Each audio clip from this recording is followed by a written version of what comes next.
अस्सलामुअलैकुम, नमस्ते and how are you peoples. You are watching being real and I am Sahil Khan. और आज हम देखेंगे बहुत इंटरेस्टिंग टॉपिक के बारे में जो आपके दिमाग की खिड़कियाँ, दरवाजे, ढक्कन सब खोल देंगे। वर्ल्ड के टॉप सीक्रेट एजेंसीज। अगर आपने मेरे चैनल को सब्सक्राइब नहीं किया तो सब्सक्राइब वाले बटन को क्लिक करें और वीडियो के लास्ट में कमेंट और लाइक करें। So let's start the video. तो सबसे पहले हम देखेंगे CIA यानी सेंट्रल इंटेलिजेंस एजेंसी के बारे में।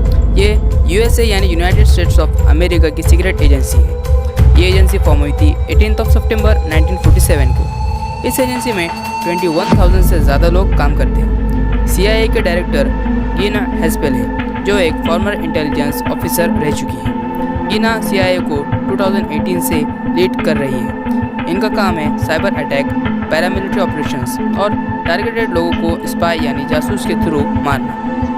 जब ये फॉर्म हुई थी यानी 1947 से तो 2000 तक 80 से ज़्यादा कंट्रीज़ के इलेक्शंस में इंटरफेयर करके उन कंट्रीज़ के हेड को अपने हिसाब से चलाते हैं। इनका मेजर ऑपरेशन अरब कंट्रीज़ के गवर्नमेंट को हटाकर उनके अंडर में जो लोग हैं उनको वहाँ बिठाकर रूल करना भी है, जिसमें हम देख सकते हैं ईरान भी है, जिस पर एयर अटैक हुआ था और ये CIA के थ्रू ही किया गया था।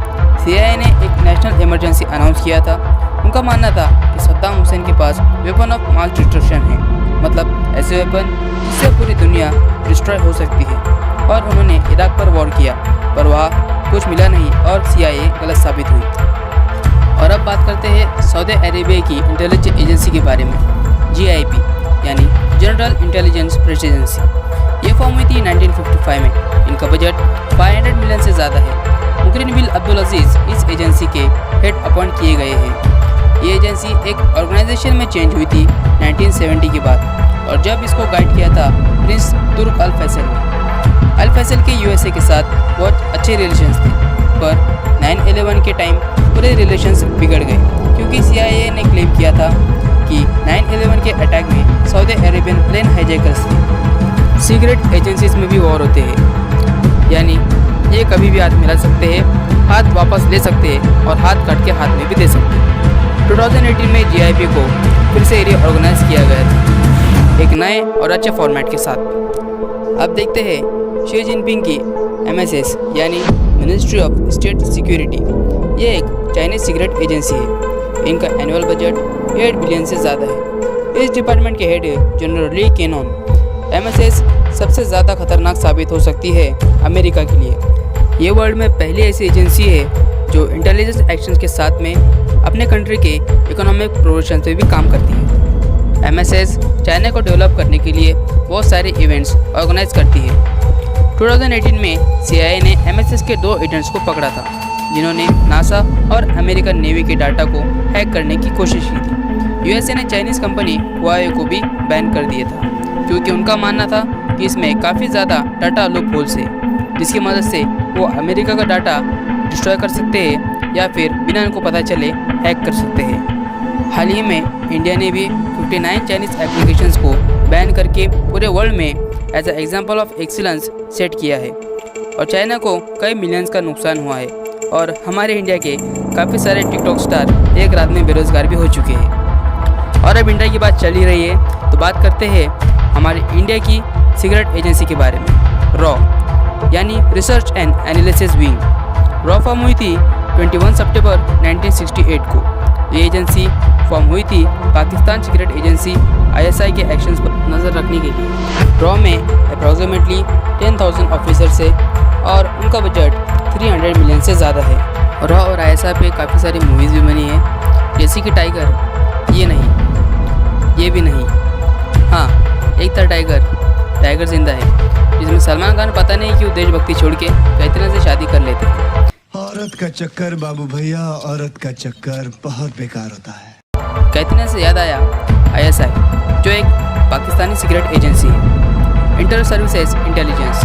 ये फॉर्म हुई थी 1 जनवरी 1948 को। इनका बजट लगभग इंडिया के इतना है और टोटल मेंबर्स को कभी इन्होंने पब्लिश नहीं किया, पर एक्सपर्ट्स का मानना है कि टोटल 10,000 ऑफिसर्स हैं, जिसमें इम्पोर्टेंट और सिविल एसेट्स शामिल नहीं है। मतलब फिर से उन्होंने हमारी चीटिंग की और आवाज़ भी नहीं आने दी। ISI को गवर्नमेंट कंट्रोल नहीं करती, ISI गवर्नमेंट को कंट्रोल करती है। और माना जाता है कि आईएसआई के अंडर 7 टेररिस्ट ऑर्गेनाइजेशंस काम करती है, जिनको ये मनी, वेपन्स और काफ़ी सारे इक्विपमेंट्स सप्लाई करते हैं। ये इंडिया और यूएसए ने मिलकर क्लेम किया था और आईएसआई सीआईए के साथ भी क्लोज रिलेशंस रखता है। जैसे कि मैंने कहा था, हाथ मिलाना, हाथ छोड़ना और हाथ काटना। सीक्रेट एजेंसीज का एजेंडा ही रहता है।